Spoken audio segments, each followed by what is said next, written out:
trouver un consensus sur l'agenda du chronogramme de la transition soumis par le gouvernement pour favoriser le retour à l'ordre constitutionnel, s'entendre sur les approches et les échéances de mise en œuvre des points d'action de l'agenda, s'entendre sur des mesures de confiance durant la transition, tout en respectant les lois et règles qui régissent notre pays et le respect de séparation des pouvoirs législatifs, exécutifs et judiciaires, et d'établir un mécanisme de mise en œuvre des accords trouvés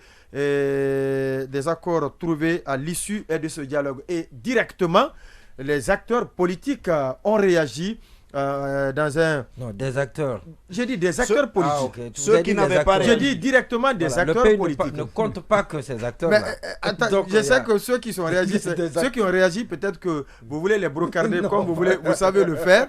Mais j'ai dit des acteurs, monsieur Moïse Massissi. Boubacar Sansobari, surtout...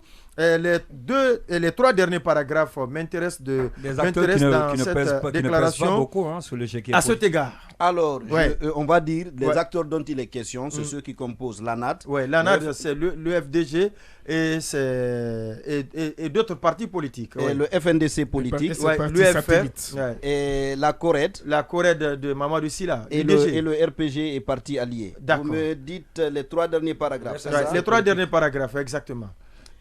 À cet égard.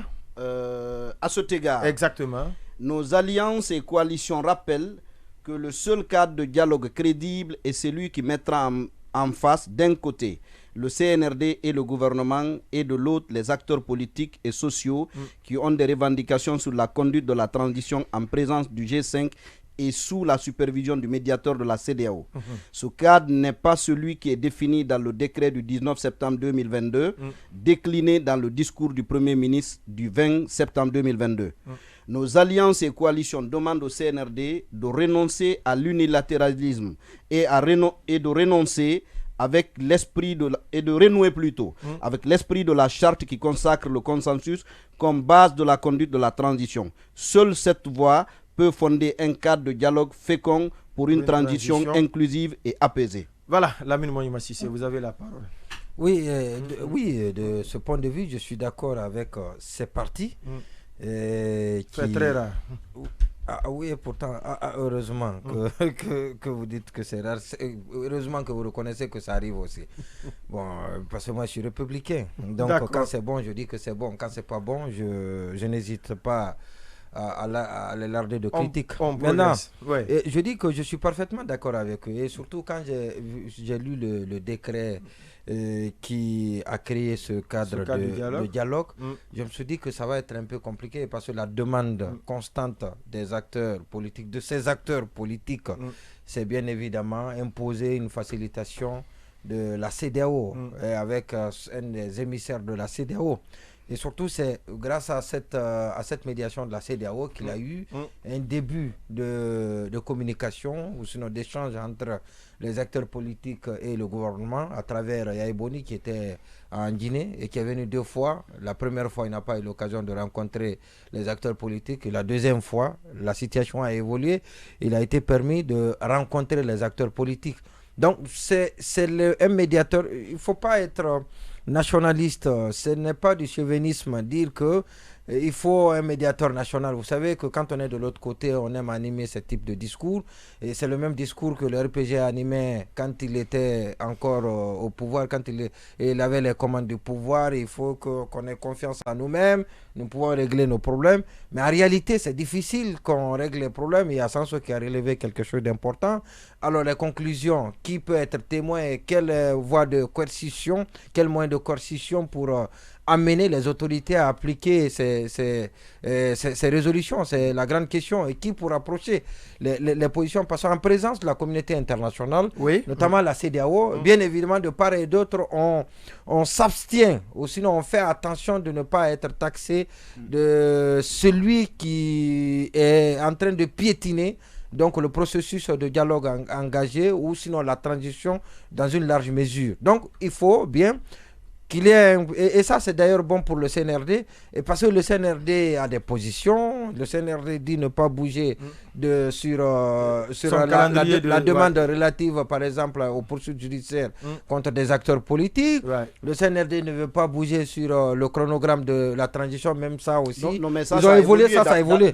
Ça a beaucoup évolué, mais le point sur lequel le CNRD est intransigeant, c'est bien évidemment des poursuites judiciaires engagées. Et le médiateur qui va venir, je ne suis pas sûr que ce médiateur puisse contraindre et également d'être partie prenante du dialogue. Voilà, justement. Parce que c'est une exigence de la classe politique. Non, le CNRD, à ce stade de l'évolution de la transition, est une partie, comme Marouane le disait hier, est une partie du problème de la transition. Et parce que il a posé dehors du CNRD. Non, c'est pas possible, c'est faussé complètement la donne. Pourtant, c'est la nomenclature. Non, justement, c'est là où c'est compliqué. C'est là où je dis que je suis d'accord avec ces acteurs politiques. Il faut revenir pour corriger cela et permettre à la communauté internationale de venir nous assister. Déjà, il y a longtemps, on le sait, il y a longtemps qu'il y a pourtant, le Premier ministre avait dit que maintenant, il n'y a aucun problème, que toutes les conditions maintenant sont créées pour que les Guinéens soient pour discuter de la Guinée. Non, pour lui, il n'y a plus d'obstacle. C'est ce qu'il a dit. Pourtant, l'obstacle est là. Déjà, on a vu la réaction de ces alliances qui parlent d'un côté le gouvernement, mais aussi le CNRD, et de l'autre côté, les acteurs sociopolitiques. Déjà, à partir de l'instant, il y a un problème. Il y a acteurs sociopolitiques qui ont des revendications. Voilà, il y a un problème, il y a un blocage. Déjà. Donc, ça sous-entend que ce cadre qui a été créé aussi est rejeté. Oui, mais bien sûr, on ne peut pas donc se fier à 100% à ce que le Premier ministre a dit hier pour dire que tout obstacle donc désormais n'existe plus pour nous permettre d'aller vers ce dialogue, parce que déjà au regard de ce que les partis politiques, en tout cas issus de la classe, réclament, mais aussi de l'autre côté, il faut le reconnaître, on a parlé des facilitateurs nationaux. C'est vrai que comme je le disais au départ, il y a une crise de confiance qui ne dit pas son nom, de telle sorte qu'aujourd'hui, au sein même des acteurs qui sont impliqués dans le processus, les uns n'ont pas confiance aux autres. Alors, on a un médiateur qui avait été désigné et qui avait commencé quand même à poser des jalons. Oui, mais pourquoi ne pas laisser le médiateur subtilement, ce médiateur est rejeté par le gouvernement et le CNRD parce qu'on parle du dialogue interguinéen. C'est ce que ça sous-entend. Mogno l'a dit tout à l'heure. Et même je pense que Dr Makale est revenu sur ça hier. Lorsqu'on dit qu'il ne faut pas qu'on accepte que d'autres Guinéens, que d'autres personnes, autant pour moi, viennent régler des problèmes. C'est vrai. L'idéal serait que nous puissions régler quand même nos problèmes. Mais si on n'arrive pas à le faire et qu'il y ait une entité qu'on puisse importer de l'étranger pour nous permettre d'aller de l'avant, moi je ne vois pas d'obstacle à ce sujet. Et de ce point de vue, je pense que la désignation du médiateur qui avait déjà posé des jalons, ça pouvait nous permettre d'avancer. Aujourd'hui, on va vers une autre crispation encore du dialogue, parce que la position qui a été prise à travers ce décret qui a été signé l'avant dernière par le président, disant le cadre de dialogue, parlant des acteurs interguinéens, parlant des facilitateurs nationaux, et la position aujourd'hui donnée par ces alliances qui regroupent la crème de la classe politique. On voit déjà ça fait plus de 90% de l'électorat guinéen. Mais bien sûr, déjà on voit un blocus, il y a un problème et encore il y a un problème. Alors, est-ce que c'est le jeu de dupes? Je pense que quand on regarde le timing, ça nous amène à nous poser la question, est-ce qu'on n'est pas en train de, si vous voulez, de prendre les gens pour, entre griffes, ceux qui ne comprennent rien, ou en tout cas, ou penser qu'eux, ils sont les plus malins. Parce que, regardez un peu le timing. Dans quelques jours, on va parler du cas guinéen. Et on sait, justement, et on sait que, dans quelques heures, bien évidemment, on sait qu'il y avait eu quelques recommandations faites par le médiateur dans la crise guinéenne, de la CEDEAO. On sait qu'il y a eu des annonces, mais rien n'a été fait pratiquement. Et c'est clair, au cours de cette rencontre, la question va être évoquée. Et donc, il faut tout de suite couper court, il faut prendre le contre-pied, il faut prendre un décret pour que demain, on puisse dire, attention, il y a eu déjà un début, il y a eu des actions qui ont été posées. Je pense que ce jeu de cache-cache n'arrange ni le CNRD, ni la bonne marche de la transition, parce qu'à mon avis, même la démarche, pour moi, il y a un problème. Il était préférable de rencontrer en amont, avant même de prendre ce décret, qu'eux-mêmes, ils se retrouvent, qu'ils définissent le cadre, qu'ils s'entendent sur le minimum, et après qu'on essaie de formaliser ça à travers un décret. Parce que derrière, pour moi, ce n'est pas formel. si on doit instituer cet autre cadre de dialogue inclusif, c'est pour qu'une bonne fois, on règle tous ce problème et que la transition puisse, si vous voulez, démarrer. Parce que je préfère utiliser le mot démarrer parce que jusque-là, j'ai l'impression qu'on pense que c'est une sorte de bonus, une année. Donc, on va rester dans ça, on risque de passer 2 ans. Et après, on dira, bon, on s'entend sur 18 mois. Ça vous fait plus de 36 mois, là. Donc, je pense qu'on est dans une situation où il est bon de faire preuve de bonne foi, mais aussi de comprendre que la transition, plus ça prend du temps, plus ça devient compliqué, plus le risque il est élevé. Et tous les jours, vous avez des informations qui viennent de chez vous. On dit non, ça sent mauvais. Au niveau de telle garnison, il y a ceci. Vous n'êtes jamais tranquille. Et pour sortir carrément de ce bourbier, il faut accepter de faire les choses en faisant participer tout le monde. Et comme ça, en cas d'échec, vous avez un échappatoire. Mais si vous prenez des décisions de façon unilatérale et après vous cognez la tête, derrière, tout va retomber sur vous. Et même vos ministres, chacun va s'accaparer des bonnes actions. Et quand il s'agit du mauvais, on dit non, je n'étais pas décideur et c'est le président qui a décidé. Ce n'est pas bon. La transition, on n'est vraiment pas sur le bon chemin. Les engagements de départ, à mon avis, on n'est pas en train de les respecter. Et je pense que ce qui peut aider le colonel Mamadi Doumbouya aujourd'hui, c'est d'accepter vraiment d'impliquer tout le monde, mais aussi d'être transparent et cohérent dans les engagements. Alors, Boubacar Sansobari, on a entendu quand même, quand le cadre de concertation a été mis en place, le colonel Amara Kamara dire qu'on n'ira pas chercher les gens s'ils ne veulent pas venir, c'est leur affaire. Mais est-ce que le fait que ces 3 alliances, ces 4 alliances aient pris cette décision, est-ce que ça peut permettre à ce nouveau cadre de dialogue qui est mis en place de prospérer sans eux? A priori, celui-ci prend du plomb dans l'aile déjà dès ce départ-là. Mais je voulais d'abord, je pense qu'il y a une communication derrière tout ça. Le CNRD a voulu publier le cadre de concertation, accélérer le processus avant la tenue du sommet de demain. La classe politique, en tout cas celle qui est composée de ces 4 alliances-là, décide avant de ce sommet-là de publier une communication pour annoncer leur position, pour marquer leur désaccord.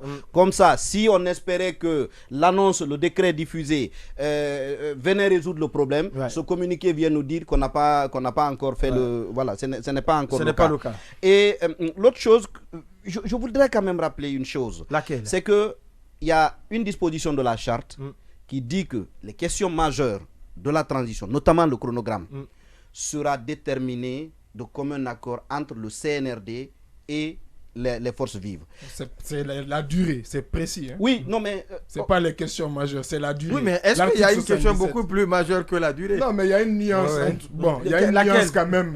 Laquelle? Il y a une nuance. Il y a une question beaucoup plus majeure, plus que la durée de la transition. Non, mais ce que je voulais dire, c'est qu'il y a une nuance entre les questions majeures seront discutées de vous le laissez évoluer et puis je vous donne la parole. C'est important. Parce que moi, je pense que la durée sous-entend le chronogramme. Le chronogramme et la durée, vous n'avez pas question plus majeure dans une période de transition.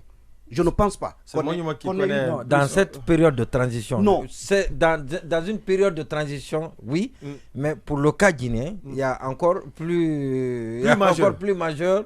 De votre point de vue? Je ne dis pas plus majeur que la durée de la transition. D'accord, mais il y a plus majeur. Donc, pour rester du coup, la durée de la transition. Allez-y. Et je dis à côté le chronogramme. Il était dit que c'est le CNRD et les forces vives.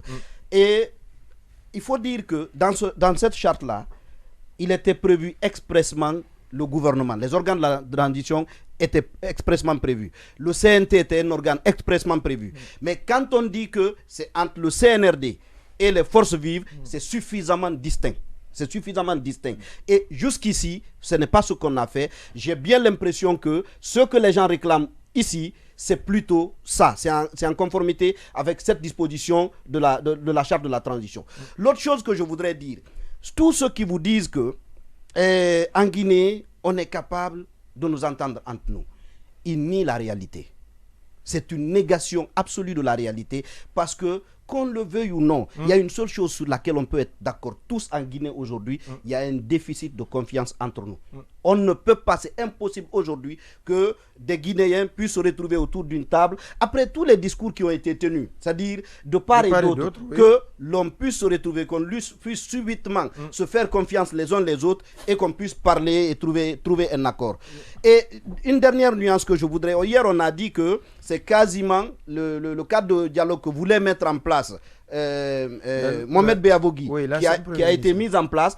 Je pense qu'il y a une nuance qui me revient là, parce que lors de la première rencontre que Mohamed Beavogui avait appelée, dans le cadre de ce qu'il concevait comme un cadre de dialogue, il y avait notamment le G5, c'est-à-dire les partenaires techniques et financiers. Et ça, dans le cadre du dialogue qui a été installé, ceux-là n'ont pas leur place et la CEDEAO n'y a pas sa place. Également. Oui, Baïla Amadou Traoré, très rapidement, on a 2 minutes avant d'aller à la pause. Oui, bon, il y a beaucoup de choses à dire en 2 minutes. En fait, la vérité, c'est que moi, je me pose beaucoup de questions.